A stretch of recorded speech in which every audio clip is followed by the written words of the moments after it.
Isa sa mga napaka-powerful o napaka-effective na diskarte o game na ginagamit ko sa mga babae na itinuro ko na rin sa ilan sa mga kliyente ko na ginagamit din nila ngayon sa kanilang mga babae ay yung kung tawagin namin ay yung wrong scent game. Okay? Kumbaga yung magsisend ka sa kanya ng isang mensahe na kunyari ay hindi para sa kanya. Okay, ngayon ang tanong, kailan ba dapat ito ginagawa o kailan ito magiging sobrang epektibo kapag ginawa mo sa babae? Well, actually, hindi ko naman ito madalas ginagawa. Pero kapag ginawa ko ito, talagang sobrang epektibo naman talaga. Even yung mga client ko, kapag ginawa na nila ito, maganda talaga yung nagiging feedback o nagiging resulta. Okay? At kadalasan, ginagawa namin ito sa moment na let's say nagdadrama o nag-iinarte yung mga babae namin o sabihin natin nang shit test o kaya biglang nagpakita na wala siya sa mood o nag-attitude o nagsusungit o papakita ng panlalamig o kaya ayaw magpagalaw o kaya magkasama kayo tapos nag-iinarte o sabihin natin hindi maganda yung serbisyo niya, okay? Yan yung oras na ginagawa ko ito. Okay? Kasi kung sabihin natin okay naman kayo at sesenda mo siya nito, then ang pwedeng mangyari ay sabihin na natin pwedeng mag-backfire ito sa iyo o hindi maging maganda yung resulta kasi nga ginagawa niya naman ng maayos yung serbisyo niya sa iyo. O sabihin na nating okay naman kayo, mataas naman yung interest at yung attraction niya sa iyo. Kumbaga buhay na buhay naman yung pakiramdam niya sa iyo. So hindi niya kailangan ng boosting, okay? Ngayon, para ma-boost mo iyon, yung pakiramdam niya na iyon, ang gagawin mo nga is itong bagay na ito. Dito sa oras na ito effective. Okay, yan yung ibig kong sabihin sa inyo. Okay, sa moment na yung babae ay hindi maganda yung ipinapakita sa iyo. Okay, kasi tandaan nyo, ito yung palagi ko sinasabi sa inyo.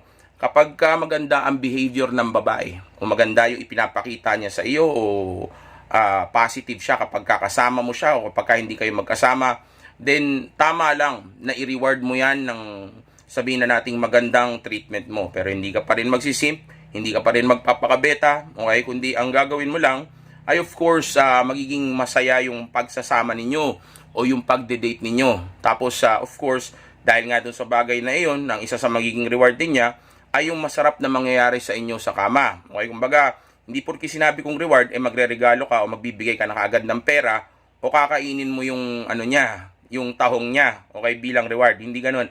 Ang reward na sinasabi ko ay kumbaga magkakaroon kayo ng masayang pagsasama. Okay, masayang date. Okay, pero hindi ka magpe-perform o mag-serve sa kanya. Okay, instead siya pa rin ang gagawa nun sa iyo para ikaw pa rin ang alpha sa relationship ninyo. And matter of fact, dahil dyan pa nga siya mas magiging masaya o mas gagalingan niya palalo sa performance niya dahil tama yung dynamics. Okay?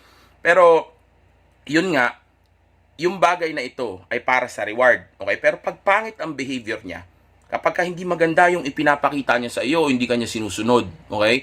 Din ang bagay na dapat na ginagawa mo ay pinapanish mo ang babae na ito. Okay? Kaya nga, sesendan mo siya ng isang maling mensahe o mensahe na hindi para sa kanya. Okay? Dahil nga, ang isang bagay o isang goal o isang rason kung bakit mo isend ito sa kanya ay dahil nga paparusahan mo siya sa ipinapakita niya sa iyo o sa pangit na performance niya habang magkasama kayo o sa hindi maganda niyang ugali. Okay? And also at the same time, aaningin natin siya. Okay? Papraningin natin yung utak niya. Magiging paranoid siya ng sobra dito hanggang sa lumambot siya at ma-realize niya na may mali na sa kanya o kaya may mali ba sa kanya o kaya naman ay dapat niya pang mas galingan dahil baka mawala ka o maagaw ka ng iba. Okay, kumbaga, itututok lang natin ulit yung utak niya sa iyo o itatama lang natin ulit yung nararamdaman niya dahil nga baka sa mga oras na iyon ay may issue na kayo. Okay, sabihin natin, nagte-test lang din siya. Okay, kumbaga, chin-check lang niya kung talagang high value ka ba o talaga bang alpha ka o sabihin natin maaaring bumaba lang attraction at interest level niya o may nasabi ka hindi maganda ba magkasama kayo o bumagsak ka sa test o sabihin nating na turn off siya sa'yo. Okay, so yeah, ito yung oras na yon. Okay, kasi nga yung bagay na isisend mo sa kanya ay isang mensahe na hindi para sa kanya. Ngayon ang tanong, ano ba itong message na ito na isisend mo sa kanya, okay? Pagka hindi naging maganda ang performance niya o hindi naging maganda ang date ninyo o yung ipinakita niya sa iyo, okay? Well, actually, ang isisend mo lang sa kanyang linya o chat o text ay napakasimple lang. Sabihin mo lang sa kanya na, let's say, kunyari, di ba, magkasama kayo, tapos nag-iinarte siya. Tapos, uwian na o pinapauwi mo na siya, okay? Tapos, nakauwi na siya after nung hindi magandang date ninyo, okay? Then, tsaka mo isend sa kanya na ganito. Sabihin mo, nakauwi na siya. Pwede ka nang pumunta dito ngayon. Okay? Isend mo ng ganon. Okay? Ngayon, pag sinend mo yan sa kanya, dahil ganon yung mensahe, of course, yung babae, mapapraning at mapapraning talaga yan. Okay?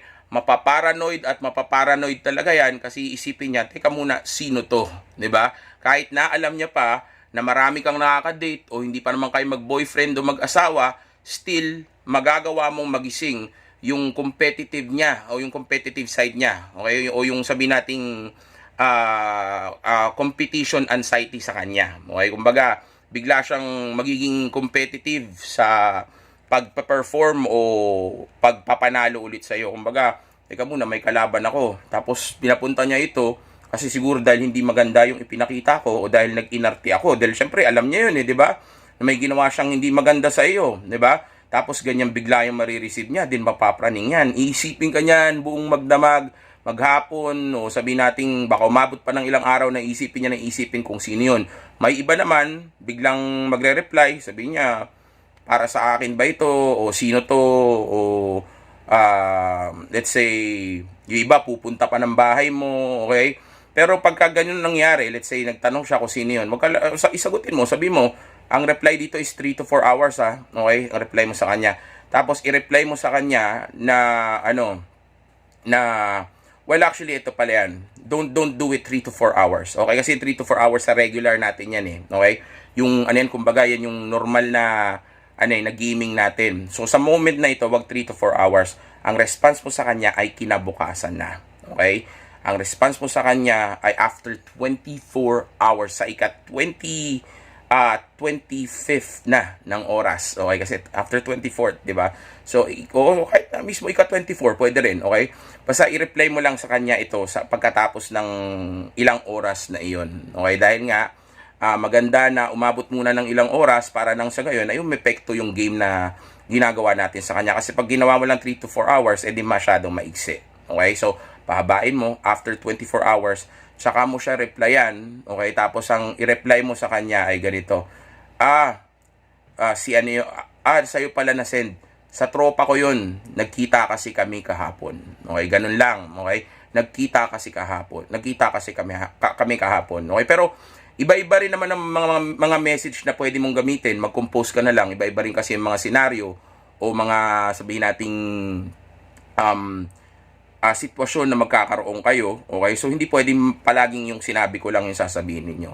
Okay? So, like, for example, tinanong niya sino to, tapos nag-reply ka after 24 hours, sabihin mo lang ng may pinapunta lang ako dito para may tapusin kami doon sa project na ginagawa namin. Okay? Pero, dapat after 24 hours yan. Ngayon, ang tanong, paano ko nasabi nga inaabot yan ng 1 linggo, yung pag-iisip niya na yan, o mas tatagal pa? Kasi ganito yan, kahit naman na sabihin mo sa kanya na tropa mo yun o kakilala mo lang yun, maniwala ka sa akin, yung babae na iyan ay mapapraning at mapapraning pa rin o mapaparanoid pa rin.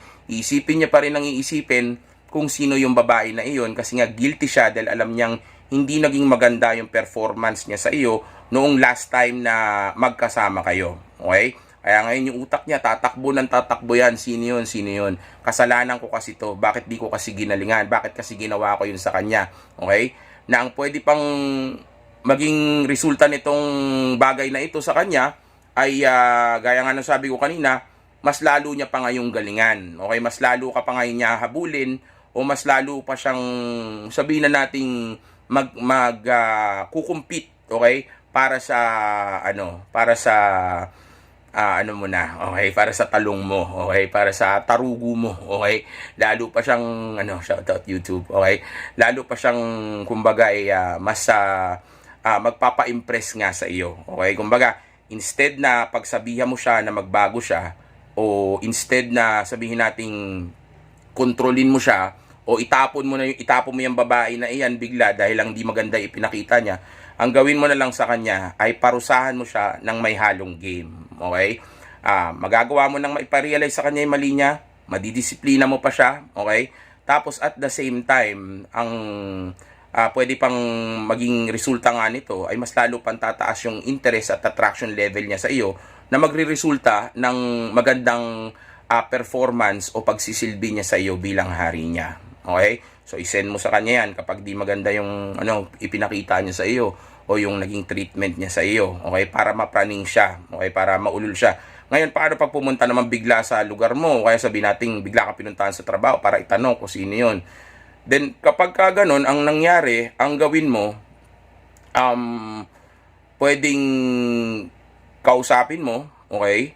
Pwedeng harapin mo, tapos sabihin mo sa kanya na, yun nga, para sa friend mo yun, kasi magkikita kayo ngayon, okay? Tapos pauwiin mo na siya, pagkatapos mong sabihin yun sa kanya, o pagkatapos na mag-usap kayo ng sandali lang, mga ilang minuto lang, 15 o 30 minutes, sabi mo, sige na, umuwi ka na, may gagawin pa kami, okay? Tapos, yun, hayaan mo na siya umalis, okay?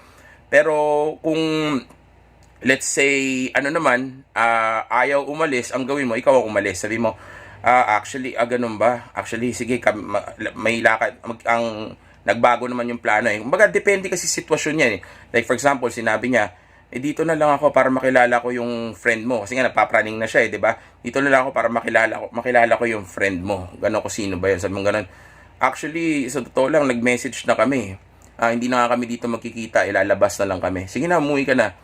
May lakad ako. Huwag ngayon, hindi ito yung oras para sa ganitong klaseng bagay ngayon. Yun lang sabihin mo sa kanya. Okay, dahil sa moment na yun, tandaan mo, alam niya o aware siya na hindi maganda yung ipinakita niya sa iyo.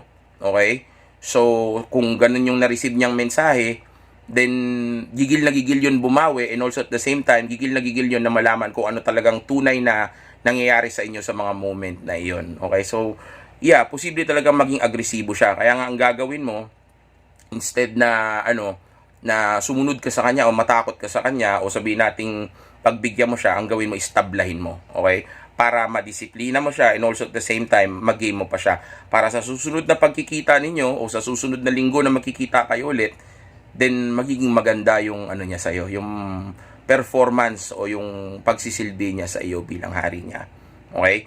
Pero kung sabihin nating just in case lang na na let's say bastos na yung ginagawa ng babae sa iyo at di maganda, sabihan mo na lang ng direkta rin. Sabihin natin, hindi ko gusto na ganyan ka, ayoko sa ganyang klaseng babae. Hindi ko masasabi magbago ka, pero sa susunod na gawin mo ulit sa akin yan, ako na mismo ang lalayo sa'yo. Hindi ko gusto yan, bastos yan, ganyan. Okay, pwede mo sabihin sa kanyang gano'n. Hindi mo kailangan sobra agresibo ng boses mo, basta maparating mo lang ng maayos sa kanya. Actually, kahit nga malumanay, ayoko ng ganyan, bastos yan, ganyan. Kahit malumanay lang, okay na yun. Basta importante malaman niya na hindi kanya dapat binabastos. Okay, pero kung hindi naman siya magtanong, at dumating ang time na mag-message siya after ng ilang days para kamustahin ka, okay, tapos niyaya mo siya lumabas, tapos nagkita kayo, tapos magkasama na kayo, tapos doon kanya biglang tinanong kung para kanino yung mensahe na iyon, then isagot mo lang sa kanya yung sinabi ko kanina. Sabi mo lang, sa kaibigan ko yan, sa tropa ko yan, kasi nagkita kami nung araw na yun dahil may tinapos kaming project o trabaho. Ganun lang. Casual lang. Okay, kunyari wala lang nangyari. Okay, pero sa totoo lang, sinadya mo yun lahat. Dahil ang ginagawa natin sa moment na ito ay dinidisiplina nga natin siya. And also at the same time, binubuhay natin yung emosyon niya na may control sa judgment niya dahil nga babae ito. Tandaan niyo, most of the time, okay, 90 to 98 hanggang 99% at the time, okay, itong mga babae na ito, ang desisyon nila ay galing sa emosyon nila. Maniwala kayo sa akin, nagkakamali yan sa buhay ng dahil sa emosyon nila. Kaya nga itatama mo yung emosyon na yun. Kumbaga, pangit na ng performance mo, mawawalan ka ng lalaki, galingan mo. Okay, ganun yung ginagawa natin. Para yung mga boss di ba, sa mga kumpanya, di ba, ganyan yung mga ginagawa nila. Ako, sa mga tao ko, sa staff ko, ganyan ang ginagawa ko. Pag nakita ko hindi na maganda yung performance, hindi ko na makagad sisisantihin yan. Instead, ang gagawin ko is ipapanish ko lang o kaya may gagawin ako isang bagay para ma-motivate siya lalo para mas magtrabaho pa ng maayos. Okay? Kasi hindi naman palaging break up o hiwalayan o tapunan o sabihin nating ah, firing o pagsisisante ang sagot pagka may hindi na magandang relasyon, okay? May mga times na, kumbaga, since ikaw ang leader, iaayos mo yun. Hindi sa pakikiusap o sa pagsisim o pagbebeta o pagsusunod-sunuran o pagbibigay ng regalo sa babae, kundi sa pagtatama ulit ng emosyon niya. And also at the same time, pati na rin sa pagdidisiplina sa kanya. Okay? Yan yung best. Okay, actually, katatapos ko lang kasi mag-workout ng sinut ko ito. Sinut ko ito ngayong madaling araw. After kong tumakbo sa labas at mag-workout, okay? After nun kaya ako sinut ito. Okay, so, yeah, that's why kung makikita ninyo medyo pawis-pawis pa ako. Okay, but anyway, F that. Okay, so yun lang, ganun yung gagawin ninyo. Okay, sobrang effective yan. Okay, mag-work at mag-work yan. Hindi ko actually tinuturo yan lahat dito sa mga video ko. Kasi ang mga nakakaalam lang yan, o mga natuturuan ko lang yan, na yung mga tao na nakakausap ko sa coaching session ko. Okay, yung mga nagpapakoach sa akin. Dami yan, dami kong mga tinuturo sa kanila. Isa lang ito actually, 2019 pa lang tinuturo ko na ito sa sa mga estudyante ko. Okay, 2019 pa lang. Alam na nila itong bagay na ito. Okay, iba nga mas maaga pa sa 2019. Okay? Pero of course, ngayon ko lang ito naituro dito sa YouTube kasi nga, ngayon lang tayo nagkaroon ng opportunity na maisali na ito. Okay? Pero again, kung gusto nyo makausap, may coaching service ako, marami akong servisyo na pwedeng take advantage niyo so that you could, sabihin na nating improve your skills pagdating sa mga babae, decision making, business, self-improvement at marami pang iba. Okay, pero sa ngayon, hanggang dito na lang muna tayo. Okay, mag-ingat kayo, okay? At lagi yung tandaan na safe X, okay, is the best X. Enjoy.